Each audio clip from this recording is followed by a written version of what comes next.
So friends, आज का जो हमारा इम्पॉर्टेंट टॉपिक है that is barrier nursing. And barrier nursing ये आपका फंडामेंटल ऑफ नर्सिंग से टॉपिक लिया गया है। And barrier nursing it is a most important topic and बहुत ही ज़्यादा इम्पॉर्टेंट टॉपिक है ये आपके नर्सिंग कॉम्पिटिटिव एग्जामिनेशन के लिए। अगर आप कोई भी मेडिकल फील्ड से रिलेटेड कोई भी एग्ज़ाम का प्रिपरेशन कर रहे हैं या फिर आप जो है एग्ज़ाम तो फिर ये या फिर आप नर्सिंग स्टूडेंट हैं तो फिर ये जो टॉपिक है आपके लिए बहुत ही ज़्यादा इंपॉर्टेंट रहेगा। अगर आप कोई भी नर्सिंग कॉम्पिटिटिव एग्जामिनेशन की प्रिपरेशन कर रहे हैं तो आज का टॉपिक जो है आपका barrier nursing. And barrier nursing से रिलेटेड फर्स्ट क्वेश्चन स्टार्ट करते हैं एंड ये हमारा रहेगा part 1।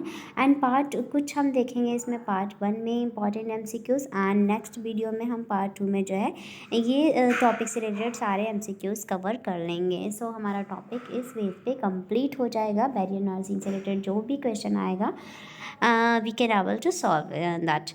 So first question here can see the use of isolation in hospital in intended to the use of isolation in hospital. So first question here can see the use of isolation. Isolation का जो use होता है hospital में तो वो क्यों होता है, उसका यूज़ होता है prevent further spread of infection to others, यानी कि जो फर्दर स्प्रेड ऑफ इन्फेक्शन यानी कि इन्फेक्शन से जो है फर्दर किसी भी अदर पर्सन को वो इन्फेक्शन ना हो तो फर्दर ट्रांसमिट होने से बचाने के लिए प्रिवेंट करने के लिए जो है बैरियर नर्सिंग का यूज़ किया जाता है। सो नेक्स्ट क्वेश्चन यहाँ पे आप देखेंगे that is which type of isolation precaution is used for a client of measles. तो क्लाइंट अगर है मिजल्स के साथ, क्लाइंट को क्या है, क्लाइंट को है मिजल्स, तो कौन सा टाइप का जो आइसोलेशन प्रिकॉशन होता है वो यूज़ होता है कि नन ऑफ दीज, या फिर प्रोटेक्टिव इन्वायरमेंट यूज़ होता है मिजल्स में, या फिर कॉन्टैक्ट प्रिकॉशन यूज़ होता है मिजल्स में, या फिर ईयरवोन precaution.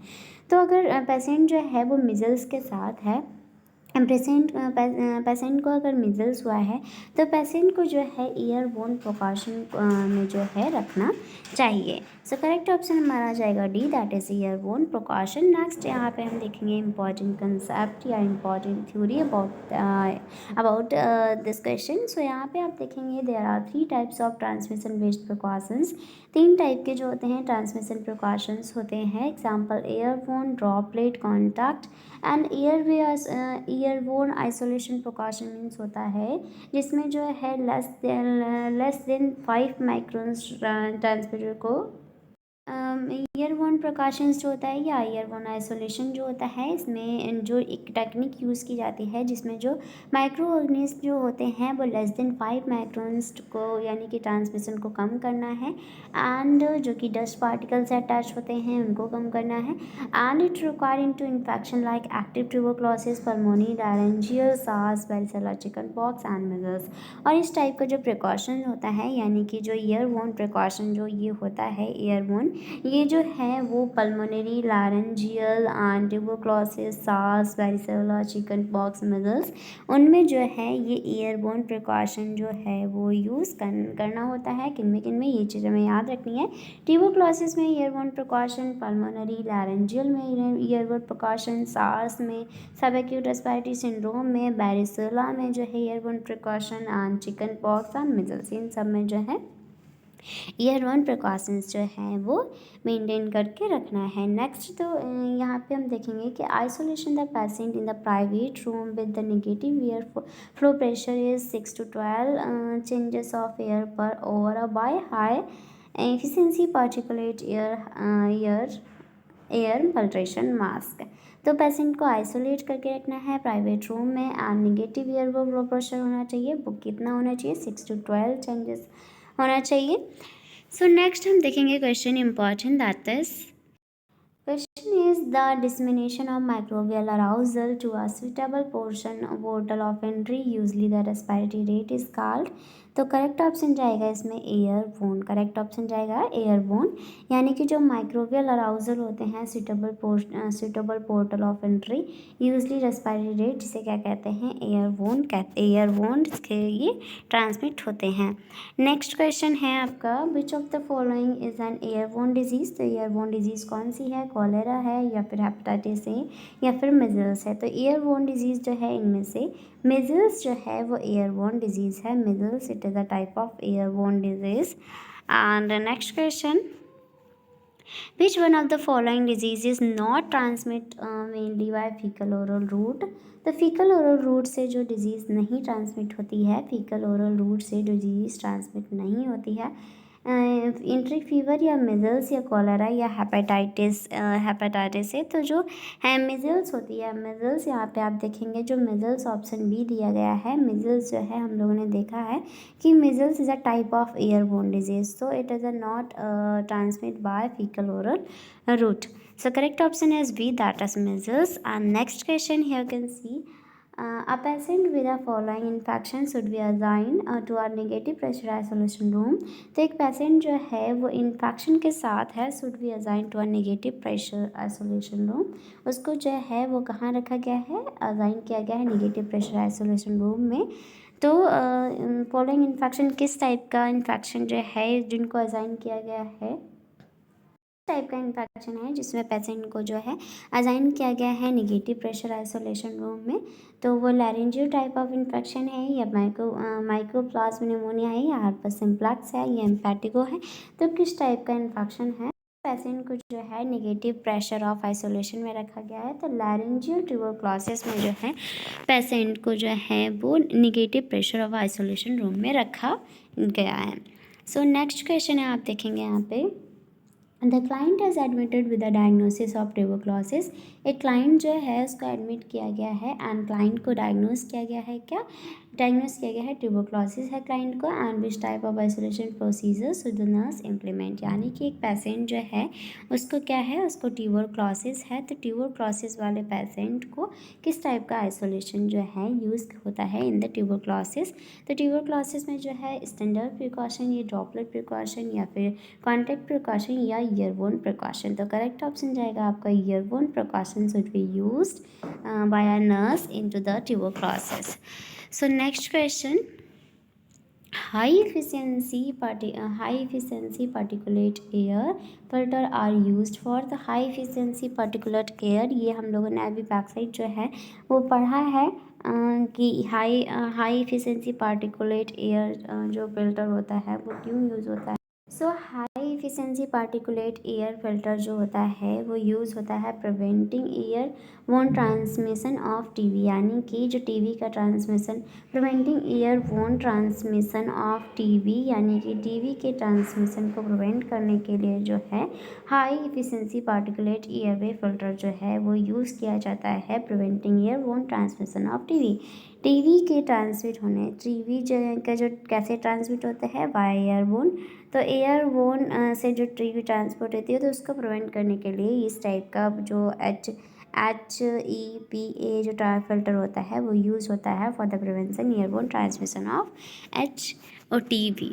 So next question, next important theory here can see high efficiency particulate airway जो है फिल्टर, ये यूज़ होता है ये जो है कैपेबल होता है क्या रिमूव करने के लिए 99.7% जो पार्टिकल्स होते हैं, जो पार्टिकल्स होते हैं 99.7% ये पार्टिकल्स को जो है फिल्टर कर देता है। एंड जो HEPA यानी कि high efficiency particulate airway filter जो होता है वो यूज़ होता है एयरबोर्न प्रिकॉशन में।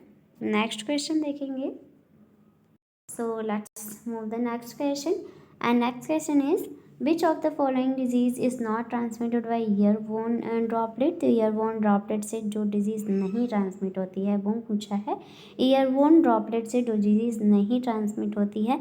तो मिजल्स जो है कैसी है, एयरबोन है, पोलियोमाइलिटिस, चिकन पॉक्स, ट्यूबरक्लोसिस। तो ये जो मिजल्स होते हैं, मिजल्स लाइक मिजल्स है एंड चिकन पॉक्स होता है एंड ट्यूबरक्लोसिस होता है, ये तीनों जो हैं वो airborne and airborne transmit type of disease हैं। But poliomyelitis it is not a type of airborne droplet disease.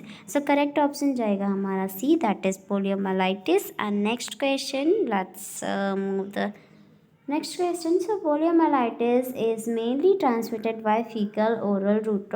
जो पोलियोमाइलिटिस होता है, पोलियोमाइलिटिस जो है वो ये जो है ट्रांसमिट होता है जो फीकल ओरल रूट होता है, फीकल ओरल रूट होता है थ्रू वाटर और फूड, वाटर और फूड जो है वो ये ट्रांसमिट होता है फीकल ओरल रूट के थ्रू बाय ह्यूमन फीकस और infected person. It may be transmit by droplet infection, ये ड्रॉपलेट इन्फेक्शन के थ्रू ट्रांसमिट होता है also, but only in acute phase of disease when the virus present in the throat. ये हमें याद रखना है कि पोलियोमाइलाइटिस जो होता है वो फीकल ओरल रूट से ट्रांसमिट होता है। सो next question is, so question is the mode of transmission in which disease is transmitted due to the coughing, sneezing and talking infected person। तो mode of transmission जिसमें disease जो है transmit होती है coughing के through and sneezing के through and talking के through. तो स्नीजिंग, कफिंग एंड टॉकिंग के थ्रू जो डिजीज़ ट्रांसमिट होती है वो ड्रॉपलेट इन्फेक्शन कहलाता है या ट्रांसप्रेसेंटेड इन्फेक्शन कहलाता है या इनोकुलेशन ऑफ इनटू स्किन और म्यूकोसा कहलाता है या बैक्टीरियल डिजीज़ कहलाता है। तो करेक्ट ऑप्शन इसमें जाएगा ड्रॉपलेट इन्फेक्शन कहलाता है। जो disease coughing, sneezing and talking से ट्रांसमिट होती है तो वो ड्रॉपलेट इन्फेक्शन कहलाता है। So move to further questions. Important theory यहाँ पे आप देखेंगे कि ड्रॉपलेट आइसोलेशन प्रिकॉशन जो है मीन्स क्या है इसका, means the technique that decrease transmission of organism larger than 5 microns.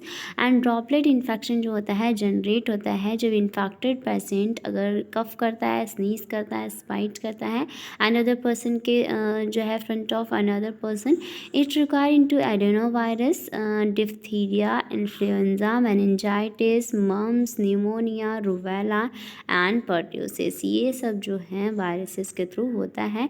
And इसमें जो है पेशेंट को प्राइवेट रूम में आइसोलेट कर दिया जाता है coherent client with the same infection, मतलब कि जो सेम इन्फेक्शन का क्लाइंट है उसके साथ कर सकते हैं प्राइवेट रूम में टिल पीरियड ऑफ कम्युनिकेबिलिटी। जितना पीरियड ऑफ कम्युनिकेबिलिटी होता है यानी कि जब तक कि इन सब डिजीज़ का जो ड्रॉपलेट इन्फेक्शन से फैलती हैं उन डिजीज़ का जो भी इंक्यूबेशन टाइम होता है तब तक कि पेशेंट को जो है प्राइवेट रूम में आइसोलेट करके रखना होता है। तो move into the further question. Question is, the nurse provide instruction to the mother of a child with mumps regarding respiratory precaution। So nurse जो है वो provide करती है instruction मदर को, चाइल्ड की जो मदर है उनको जो है इंस्ट्रक्शन प्रोवाइड करती है। अगर चाइल्ड मम्स के साथ है, चाइल्ड को क्या है मम्स है, तो उस चाइल्ड के मदर को जो नर्स है वो प्रोवाइड करती है इंस्ट्रक्शंस रिगार्डिंग रेस्पिरेटरी प्रिकॉशन। किसके रिगार्डिंग रेस्पिरेटरी प्रिकॉशन के रिगार्डिंग जो है एक नर्स जो है एक नर्स जो है वो मदर को जो है वो रेस्पिरेटरी प्रिकॉशन से रिलेटेड जो है वो इंस्ट्रक्शन प्रोवाइड करती है चाइल्ड जो है मम्स के से related. And the mother ask the nurse, mother जो है वो नर्स से पूछती है about the length of time required for the respiratory precaution. तो लेंथ ऑफ टाइम पूछती है कि रेस्पिरेटरी प्रिकॉशन हमें कब तक की जो है वो रिक्वायर्ड है। तो नर्स मोस्ट अप्रोप्रिएटली रिस्पॉन्स, तो नर्स का जो मोस्ट अप्रोप्रिएटली रिस्पॉन्स पूछा है इस क्वेश्चन में, यहाँ पे क्वेश्चन को हमें समझना है कि चाइल्ड जो है चाइल्ड है मम्स के साथ, यानी कि चाइल्ड को हुआ है मम्स और उनकी मदर को इंस्ट्रक्शन प्रोवाइड करना है किसके द्वारा, बाया नर्स। तो नर्स जो है कौन सा मोस्ट अप्रोप्रिएटली रिस्पॉन्ड होता है नर्स का। तो respiratory isolation is not necessary बोलेगा, वो नर्स जो है वो इंस्ट्रक्ट करेगी रेस्पिरेटरी आइसोलेशन नॉट नेसेसरी, या फिर mumps is not transmitted by respiratory infection, या फिर respiratory precaution are indicated during the period of communicability, या फिर respiratory precaution are indicated during the period of 18 days following the onset of parotid swell. इसमें correct option जाएगा आपका C, that is respiratory precautions are indicated during the period of communicability, यानी कि जब तक कि कम्युनिकेबिलिटी का टाइम है, यानी कि जब तक कि मम्स जो है, अगर मम्स जो चाइल्ड को हुआ है तो मम्स का जो इंक्यूबेशन टाइम होता है तो तब तक की जो है आइसोलेट करके रखना होता है। तो यही एडवाइस करेगी एक नर्स मदर को। नेक्स्ट क्वेश्चन यहाँ पे आप देखेंगे the nurse is assign to a patient who has bacterial pneumonia. एक नर्स जो है असाइन करती है पेशेंट को जिसको बैक्टीरियल निमोनिया है। क्या है? बैक्टीरियल निमोनिया है जिसको एक नर्स जो है असाइन कर रही है पेशेंट को जिसको बैक्टीरियल निमोनिया है and is under droplet precaution. एक पेशेंट एक नर्स जो है असाइन कर रही है पेशेंट को जिसको बैक्टीरियल निमोनिया है एंड वो अंडर ड्रॉपलेट प्रिकॉशन के थ्रू है। Which person protective equipment will she wear to deliver the meal tray? So first only mask is needed या फिर स्पेशल फिल्ट्रेशन मास्क और ग्लव या फिर gown mask glove shoe cover या फिर no PP required. तो इसमें करेक्ट ऑप्शन जाएगा आपका A, that is only mask is needed. Only mask is needed. अगर नर्स जो है असाइन किया है एक पेशेंट को एंड पेशेंट को क्या है बैक्टीरियल निमोनिया है एंड अंडर ड्रॉपलेट प्रिकॉशन के साथ है वो विच पर्सनल प्रोटेक्टिव, कौन सा पर्सनल प्रोटेक्टिव इक्विपमेंट जो है नर्स बियर करेगी अगर वो असाइन कर रही है एक पेशेंट को जिसको है बैक्टीरियल निमोनिया। तो सिर्फ जो नर्स को है वो नीड क्या है? Only mask is needed. And यहाँ पे हम देखेंगे important theory about this question. So droplet यानी कि droplet organisms larger than 5 microns यानी कि 5 माइक्रोन से ज़्यादा जो ऑर्गेनिज्म होते हैं can only travel about 3 feet यानी कि वो 3 फीट से भी ट्रैवल कर सकते हैं। 3 फीट यानी कि 1 मीटर, 1 मीटर यानी कि 3 फीट। तो so personal protective equipment regarding droplet precaution during providing care और treatment are wear surgical mask. But N95 जो होता है वो high level of airborne precaution होता है, इसलिए जो है सिर्फ इस केस में जो है सिर्फ सर्जिकल मास्क ही जो है रिकमेंड यानी कि रिक्वायर्ड होता है। नेक्स्ट क्वेश्चन आप देखेंगे the important precaution nurse must follow while working with HIV positive patient. अगर एक नर्स जो है कौन सा इम्पोर्टेंट प्रिकॉशन यानी कि मोस्ट इम्पॉर्टेंट प्रिकॉशन नर्स जो है फॉलो करती है अगर नर्स जो है वर्क कर रही है HIV पॉजिटिव पेशेंट के साथ। अगर नर्स जो है वर्क कर रही है HIV पॉजिटिव पेशेंट के साथ यानी कि HIV पॉजिटिव एक पेशेंट को हुआ है, HIV पॉजिटिव है पेशेंट और तो उसको जो है उसकी केयर कर रही है एक नर्स। तो कौन से टाइप का जो मोस्ट इम्पॉर्टेंट प्रिकॉशन है नर्स फॉलो करेगी? तो नर्स जो है फॉलो करेगी फ्रिक्वेंट हैंड वॉशिंग प्रोसीजर या फिर mask glove all the time या फिर यूनिवर्स प्रिकॉशन या फिर वाइल्ड इंस्ट्रूमेंट। तो कौन सा इस टाइप का प्रिकॉशन यूज़ करेगी? तो इस टाइप की कंडीशन में जो नर्स है वो यूनिवर्सल प्रिकॉशन प्रोटोकॉल यूज़ करेगी। ये एक मोस्ट इम्पॉर्टेंट प्रिकॉशन है जो कि नर्स के द्वारा फॉलो किया जाएगा। अगर नर्स जो है HIV पॉजिटिव पेशेंट के साथ वर्क कर रही है तो उसको जो है यूनिवर्सल प्रिकॉशन प्रोटोकॉल यूज़ करना है। यूनिवर्सल प्रिकॉशन प्रोटोकॉल से यहाँ पे आप देखेंगे guidelines designed to protect health care workers with occupational exposure to blood bone pathogen such as HIV and hepatitis B. Call universal precaution जो भी गाइडलाइंस डिज़ाइन की गई हैं हेल्थ केयर वर्कर्स को प्रोटेक्ट करने के लिए जिनको ऑक्यूपेशनल एक्सपोजर है यानी कि ब्लड बोन पैथोजन जैसे कि HIV है, हेपेटाइटिस बी वायरस, ये सब जो है यूनिवर्स प्रिकॉशंस होते हैं। एंड इसमें यूनिवर्स प्रिकॉशन में यूज़ होता इंक्लूड होता है universal blood and body fluid precaution जैसे कि gloves, mask, eye protection, gown and cough attitude. So इस टाइप के जो होते हैं यानी कि जितने भी blood and bloody fluid precautions होते हैं यूनिवर्स प्रिकॉशन में इसमें इंक्लूड होते हैं। Next question is in the stage of AIDS client required suction when performing the task। यानी कि in the stage of AIDS यानी कि in the stage of AIDS है क्लाइंट की जिसमें रिक्वायर्ड सक्शन रिक्वायर्ड है जब परफॉर्म कर रहे हैं task. The nurse is correct to bear.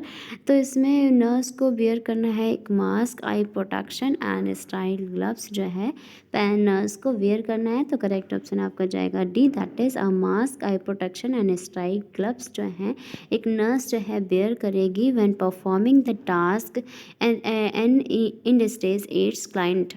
So next question यहाँ पे आप देखेंगे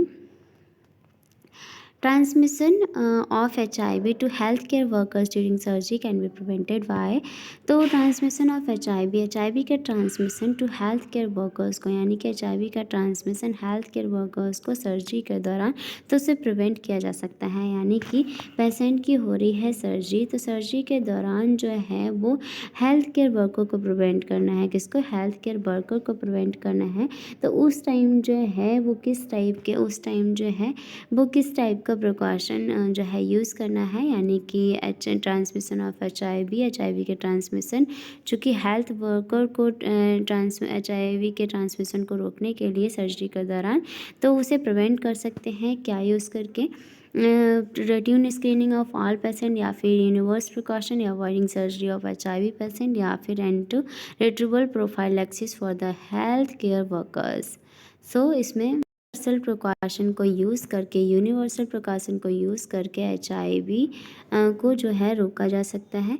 नेक्स्ट क्वेश्चन आप देखेंगे यहाँ पे, and the guidelines recommended by the centre for disease control in 1987 which were updated in 1988 to prevent the transmission of AIDS are called. तो जो गाइडलाइंस रिकमेंड की गई हैं सेंटर फॉर डिजीज़, गाइडलाइंस जो रिकमेंड की गई हैं सेंटर फॉर डिजीज़, गाइडलाइंस जो रिकमेंड की गई हैं सेंट्रल फॉर डिजीज़ कंट्रोल 1987 में, किसके द्वारा? सेंट्रल फॉर डिजीज़ कंट्रोल 1987 में जो गाइडलाइंस रिकमेंड की गई हैं विच वर अपडेटेड इन 1988, जो 1988 में अपडेटेड हुई हैं to prevent the transmission of AIDS. तो उसे क्या कहेंगे? कौन सी गाइडलाइंस जो है यूज़ की गई हैं? Universe precaution. Correct option is universe precaution. ये बहुत ही ज़्यादा इम्पॉर्टेंट जो है आपका क्वेश्चन है, इम्पॉर्टेंट क्वेश्चन है। तो यहाँ पे ये इम्पॉर्टेंट क्वेश्चन है, या और क्वेश्चन में पूछा है कि जो सेंट्रल फॉर डिजीज़ कंट्रोल जो 1987 में जो गाइडलाइंस रिकमेंडेड की गई हैं, जो अपडेट की गई हैं 1988 में, एंड जो prevent the transmission of AIDS, तो कौन सी गाइडलाइंस जो है रिकमेंड की गई हैं? वो रिकमेंड की हैं universe precaution. Next question, universe safety precaution are a set of guidelines to protect the। तो यूनिवर्स सेफ्टी प्रिकॉशंस का सेट, यानी कि जो गाइडलाइंस का सेट है प्रोटेक्ट करने के लिए किसको? पेशेंट को, जनरल पब्लिक को, या पेशेंट रिलेटिव को, या हेल्थ केयर वर्कर्स को। हम लोगों ने पहले ही देखी है कि जो हेल्थ केयर वर्कर्स होते हैं उनको प्रोटेक्ट करने के लिए ये जो है गाइडलाइंस बनाई गई हैं। तो करेक्ट ऑप्शन इसमें हेल्थ केयर वर्कर जाएगा, क्योंकि यूनिवर्सल सेफ्टी प्रिकॉशन जो है वो गाइडलाइंस होते हैं किसको प्रोटेक्ट करने के लिए? हेल्थ केयर वर्कर को। Correct option D, that is health care worker. And next question देखेंगे। Next question is what precautions should be taken by a nurse to protect herself from HIV hepatitis B. तो इसमें universal precaution का use करके एक nurse जो है वो अपने आप को प्रोटेक्ट कर दे सकती है from HIV and hepatitis B से। So next question, which type of barrier technique is used in the patient with AIDS. तो किस टाइप की जो बैरियर टेक्निक होता है जो यूज़ होता है, किस टाइप का बैरियर टेक्निक जो है वो यूज़ होता है? Is used patient with AIDS. तो पेशेंट अगर एड्स के साथ है, तो किस टाइप की बैरियर टेक्निक जो है यूज़ होगा? पेशेंट अगर एड्स के साथ है, यानी कि पेशेंट को एड्स है, तो किस टाइप की बैरियर टेक्निक का यूज़ होना है?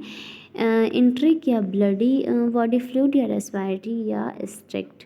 अगर पेशेंट जो है HIV यानी ये एड्स या इन सब से, एड्स से अगर जो एड्स है पेशेंट को, तो इसमें जो है ब्लड एंड ब्लडी फ्लूइड जो है ये बैरियर टेक्निक यूज़ करनी है। And next question